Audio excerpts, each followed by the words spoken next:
August 16 நாட்டின் முன்னாள் பிரதமரும் சிறந்த எழுத்தாளருமான அடல் பிகாரி வாஜ்பாய் நினைவு தினம்.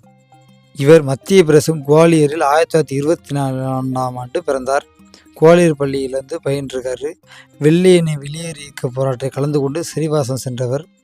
விக்டோரியா கல்வியில் சமஸ்கிருத ஹிந்தி இளங்கலை பட்டம் பெற்றவர்.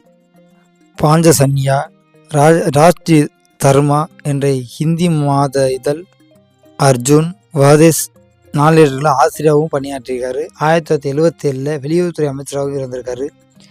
பாரதிய ஜனதா கட்சியின் தலைவராக இவர், அதன் பின்னர் இந்திய பிரதமராக 3 முறை பதவி வகித்தவர். இவருடைய ஆட்சி காலத்தில் தான் கால்கி போர் நடந்து அதில் மிகப்பெரிய வெற்றி இந்தியா கண்டது. அதே போல் போக்ரானில் 5 அணுகுண்டு சோதனைகள் வெற்றிகரமாக நடத்தப்பட்டு அதிலே வெற்றி கண்டார்.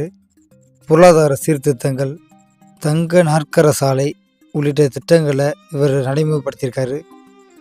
1992 பத்ம விபூஷன் விருதும் நாட்டின் உயரிய விருதான பாரத்ன விருதும் வழங்கி இவரை கௌரவித்திருக்காங்க. கால்கி நாயகன் என மக்களால் போற்றப்பட்டவர். மேலும் இந்திய அரசியல் களத்தில் பூரண பண்பாளர் என்று அனைவராலும் பாராட்டப்பட்டவர். வயதின் மூப்பின் காரணமாக 2018 ஆகஸ்ட் 16 அன்று காலமானார்.